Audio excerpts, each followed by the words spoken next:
Fala, turma! Vamos aí fazer questões do nosso exame de ordem da OAB da disciplina Direito Internacional.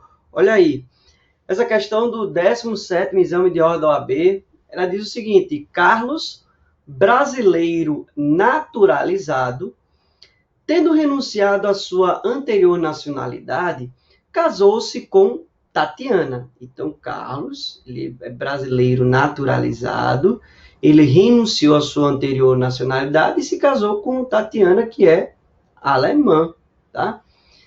Em razão do trabalho na iniciativa privada, Carlos foi transferido para o Chile. Então, ele trabalha na empresa. Ele foi transferido para o Chile, indo residir lá com sua mulher. Em 15 de setembro de 2011, em território chileno, nasceu a primeira filha do casal, Cláudia, que foi registrada na repartição consular do Brasil. Tá? Então, um brasileiro tem um filho, uma filha com um alemã no Chile e registra essa filha nessa repartição consular. A teor das regras contidas na Constituição Brasileira de 88, assinale qual a situação de Cláudia quanto à sua nacionalidade. Vamos aí ler as alternativas e comentar. A resposta encontraremos no artigo 12 da nossa Constituição Federal. Olha, letra A. Cláudia não pode ser considerada brasileira nata, em virtude de a nacionalidade brasileira de seu pai ter sido adquirida de modo derivado e pelo fato de sua mãe ser estrangeira. E aí, gente, certo, errado e por quê? Olha, isso daí está falso. Com base no artigo 12, a linha inciso 1, a linha C, a Cláudia, ela vai ser brasileira nata, tá? Não importa se o pai dela é brasileiro nato ou naturalizado, não importa. O que importa é que ele é brasileiro, tá? Então, ó, ele é brasileiro, casou com uma alemã e teve essa filha no território estrangeiro, sendo que, ó, registrou na repartição consular brasileira. Isso é condição, sendo filho de brasileiro, com registro na repartição consular brasileira, isso é condição para a aquisição da nacionalidade brasileira. Isso na condição de brasileiro nato. Tá? Artigo 12, primeira linha C. É a regra do ius sanguinis, adicionado do registro na repartição consular. Tá bom? Então, letra A, falso. Ela pode sim ser considerada brasileira nata. Letra B, Cláudia é brasileira nata, pelo simples fato de o seu pai brasileiro, ter se mudado por motivo de trabalho. Aí, ó, falso. Por quê? Porque o trabalho dele foi na iniciativa privada. Ele não está representando o Estado brasileiro. Se ele fosse um diplomata, estando representando o Estado brasileiro, então essa Cláudia seria, sim, brasileira por conta dessa condição. Tá? Então, não se enquadra ele trabalhando na iniciativa privada. Tá? Então, falso aí. A letra B de bola. Aqui está certo, tá? Mas depois ficou falso. Tá? Letra C. Cláudia somente será brasileira nata se vier a residir no Brasil e fizer a opção pela nacionalidade brasileira após atingir a maioridade. Olha, se ela fizesse isso, ela poderia sim ser brasileira nata, mas esse somente é que matou, tá? Porque se ela foi registrada, ela já é brasileira nata. Se ela não fosse registrada na repartição consular e ela tivesse vindo residir no Brasil e fizesse a opção pela nacionalidade brasileira após atingir a maioridade, aí ela também poderia ser considerada brasileira nata, pelo critério do ius sanguinis, adicionado da residência e também da opção confirmativa, tá? Então, letra C, falso. Letra D, Cláudia é brasileira nata, não constituindo óbice o fato de seu pai ser brasileiro naturalizado e sua mãe estrangeira. Perfeito. Artigo 12, inciso 1, a linha C. Estão aí as fundamentações. Vamos aí para a próxima questão. 16º exame de ordem da OAB.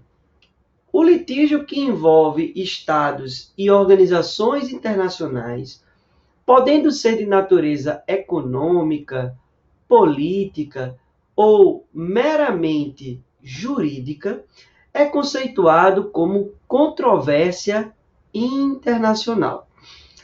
Acerca dos meios diplomáticos para soluções pacíficas de controvérsias internacionais, assinale a afirmativa correta.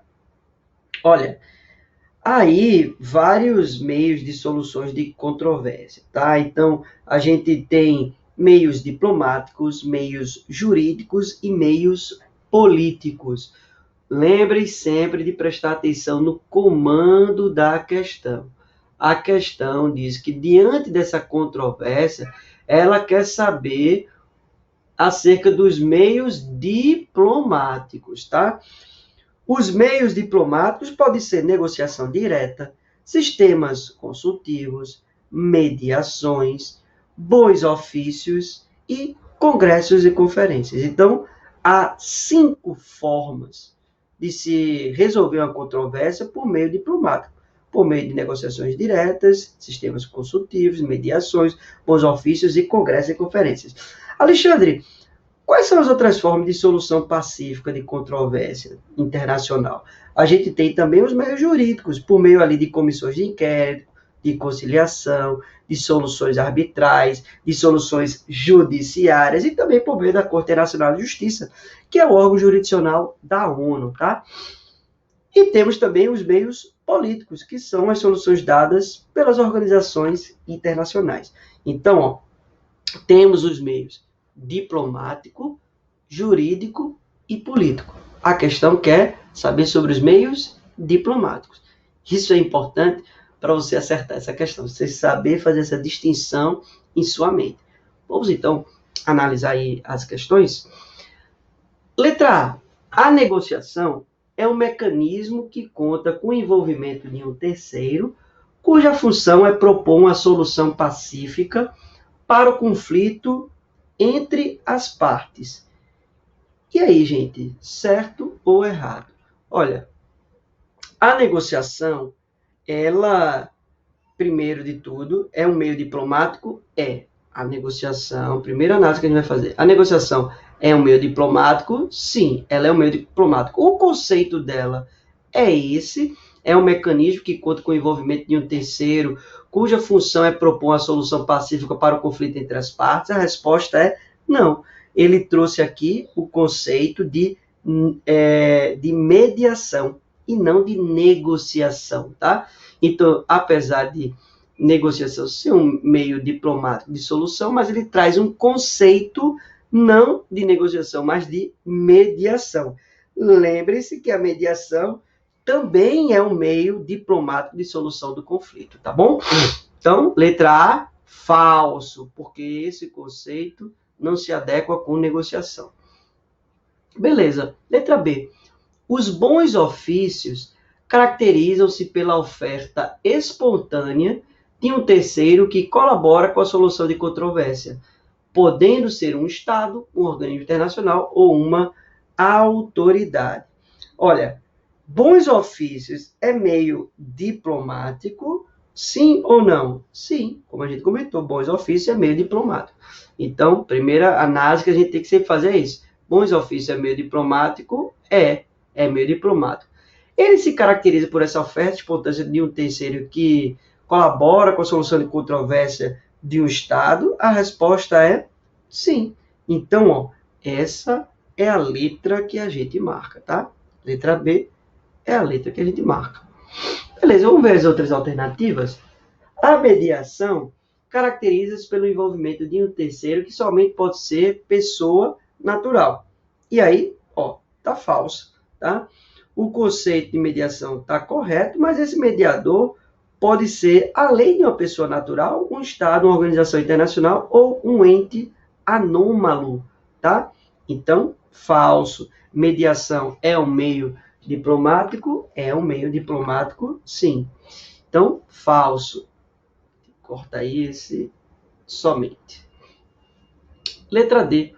A conciliação é muito semelhante à mediação. Até aqui, cadê a canetinha? Vamos lá, até aqui, correto. A conciliação é muito semelhante à mediação. Entretanto, caracteriza-se pela possibilidade de atuar como mediador, pessoa natural, Estado ou organismo internacional. Olha, aí ficou falso. Primeiro de tudo, vamos lá. A conciliação é um meio diplomático? A conciliação é um meio diplomático de solução de controvérsia? Não, tá? A conciliação não é um meio diplomático.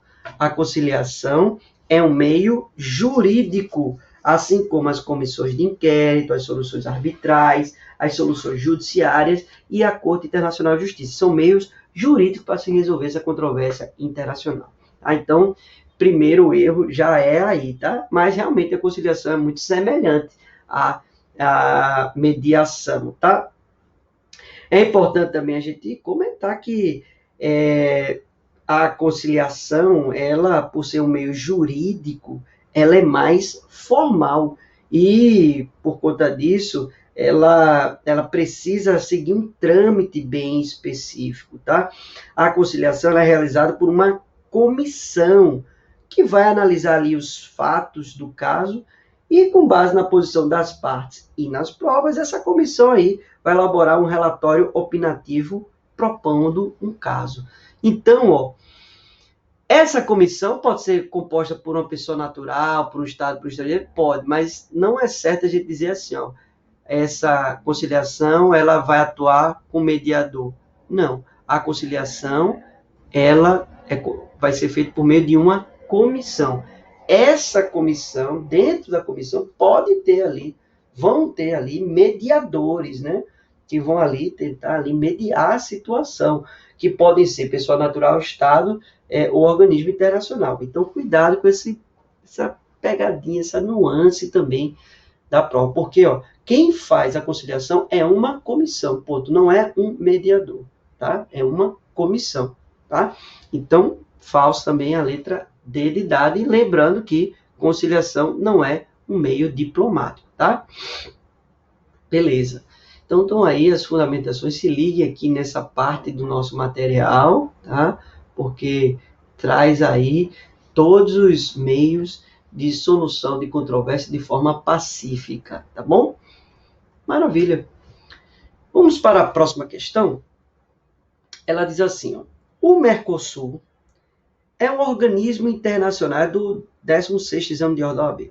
O Mercosul é um organismo internacional que visa a integração econômica de países que se localizam geograficamente no eixo conhecido como Cone Sul, nos termos do Tratado de Assunção, de 1991, e do Protocolo de Ouro Preto, de 1994.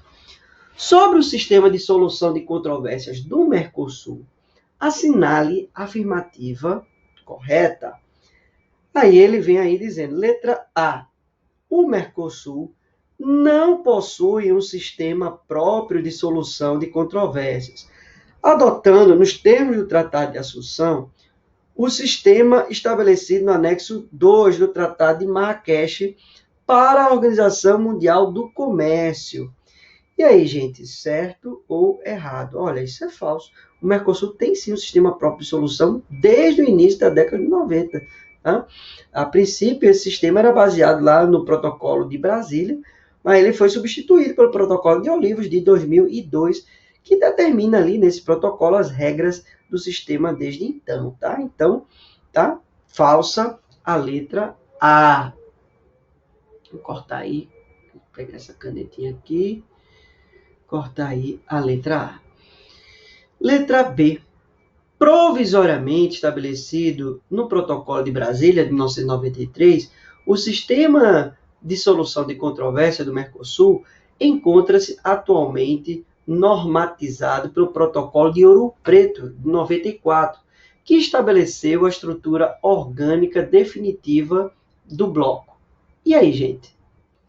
Então, essa letra B, ela também está falsa. Ele dizendo aí, ó, provisoriamente estabelecido no Protocolo de Brasília, o sistema de solução de controvérsia do Mercosul encontra-se atualmente normatizado pelo Protocolo de Ouro Preto. Não é atualmente normatizado pelo Protocolo de Ouro Preto, 94, mas nos termos do Protocolo de Olivos, de 2002. Tá? Esse Protocolo de Olivos, ele é de 2002, mas ele entrou em vigor em janeiro de 2004. O Brasil, ele promulgou, por meio do decreto presidencial 4982 de 2004, esse Protocolo de Olivos, que objetivou realmente aí implementar essa nova dinâmica de forma consistente, mais sistemática, visando então aí consolidar a segurança jurídica e a melhoria procedimental dos sistemas de solução de controvérsia lá do Mercosul, tá? Então, falso a letra B de bola.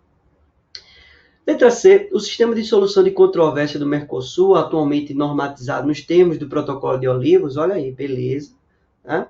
Estabeleceu como instância final judicante o Tribunal Permanente de Revisão. Ó, a gente até fez uma questão já sobre isso. Corretíssimo, TPR, né? Esse Tribunal Permanente de Revisão, ele tem 3 funções significativas. A função de instância recursal, a de órgão de instância única e também a função consultiva. Função recursal, função consultiva e de órgão de instância única, tá? Ele fica localizado lá em Assunção, no Paraguai, tá? Então, letra C é a letra que a gente marca. Letra D, o sistema de solução de controvérsia do Mercosul somente foi normatizado pelo Protocolo de Las Lenhas, em 1996, que estabeleceu os procedimentos de cooperação e assistência jurisdicional em matéria civil, comercial, trabalhista e administrativa.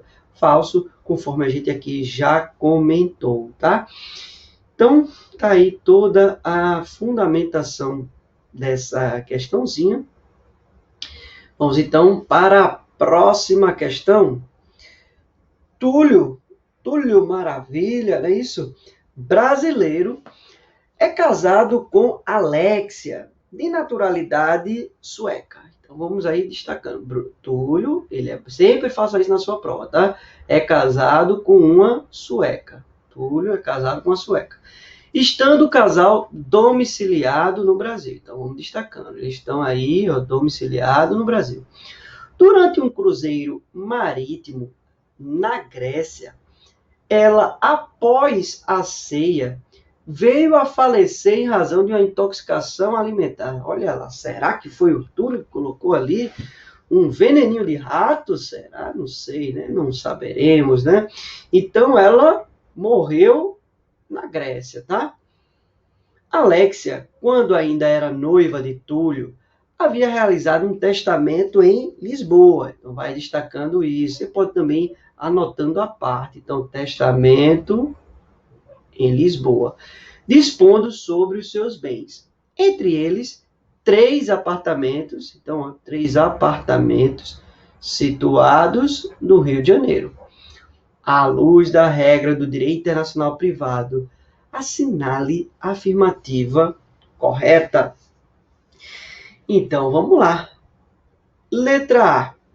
Se houver discussão acerca da validade do testamento, eu quero saber a discussão sobre a validade do testamento.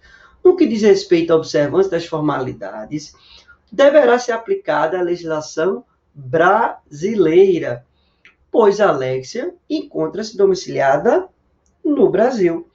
Olha, falso, né? Está muito claro aqui, a gente destacou. O testamento, ele foi realizado em Lisboa, tá? Então, vai se aplicar a lei de Lisboa sobre as questões relativas ao testamento. Uma vez que o artigo 9º da LINDB vai prever ali que para qualificar e reger as obrigações, aplica-se a lei do país em que se constituíram, tá? Então, vai ter aí a lei lá de Lisboa sobre essa questão do testamento. Beleza. Letra B. Se houver discussão acerca da validade do testamento, mais uma vez eu quero saber aqui sobre a validade do testamento, tá? No que diz respeito à observância das formalidades, deverá ser aplicada a legislação portuguesa. Beleza, até aqui, ok. Local em que foi realizado o ato de disposição de última vontade de Alexia. Perfeito. Essa é a letra que a gente marca com base no artigo 9º da Lei de Introdução às Normas do Direito Brasileiro. Vamos ver aí a letra C. A autoridade judiciária brasileira, veja, cuidado sempre quando você for fazer questões, para não confundir qual é a lei que se aplica e quem é o poder judiciário competente. Qual é a lei que se aplica? Utilizaremos ali a Lei de Introdução às Normas do Direito Brasileiro. Qual é o poder judiciário competente? Utilizaremos ali o novo Código de Processo Civil, tá bom? Então, só fazendo esse parênteses para a gente continuar analisando aqui. Letra C. A autoridade judiciária brasileira não é competente para proceder ao inventário e à partilha de bens, porquanto Alexia faleceu na Grécia e não no Brasil. Olha, cuidado, não importa onde que Alexia faleceu, tá? Isso é irrelevante. Se ela faleceu na Grécia, na França, na Itália, não importa onde ela faleceu, tá? A autoridade judiciária brasileira, ela será, sim, competente para proceder ao processo de julgamento desse inventário e a partilha dos bens. Por que, Alexandre? Porque o artigo 23, inciso 2º do novo Código de Processo Civil estabelece isso. E estabelece como competência absoluta, tá? Vale destacar, então, que não importa se essa pessoa também é estrangeira ou não. Não importa onde ela morreu e não importa qual é a sua nacionalidade, tá?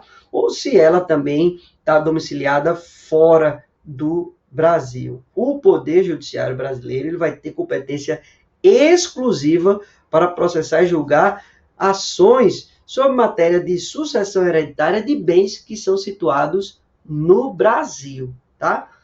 Então, falso, aí a letra C.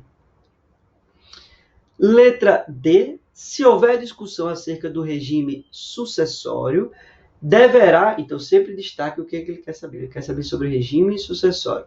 Deverá ser aplicada a legislação sueca, em razão da nacionalidade do decujus. Olha, não importa qual é a nacionalidade desse decujus. Se ele é sueco, se ele é árabe, não importa. Vai se aplicar aí o artigo 9º da LINDB, que diz o que importa é onde foi celebrado esse instrumento. Então, vai se aplicar aí a lei portuguesa. E o Poder Judiciário brasileiro vai ter competência exclusiva, competência absoluta para processar e julgar essa lide, com base aí no artigo 23, inciso 2º do novo Código de Processo Civil, tá bom? Então, levem essas considerações para vocês, sempre fazendo essa diferenciação, sempre analisem qual é o tema que eles estão buscando, se é questão de direito real, de obrigações, sucessões, se é em relação à lei, se é qual é o judiciário competente, beleza? Façam sempre essas separações na sua prova para ficar mais fácil vocês acertarem a questão, utilizando aí a referência da Lei de Introdução às Normas do Direito Brasileiro e o novo Código de Processo Civil, beleza? Tem alguma dúvida? Se você tiver alguma dúvida, pode mandá-la diretamente para mim, lá no meu Instagram, no @alexandrenapoles, e vou deixar também à disposição de vocês o meu WhatsApp, para vocês tirarem qualquer dúvida, é o 819-9666-7255.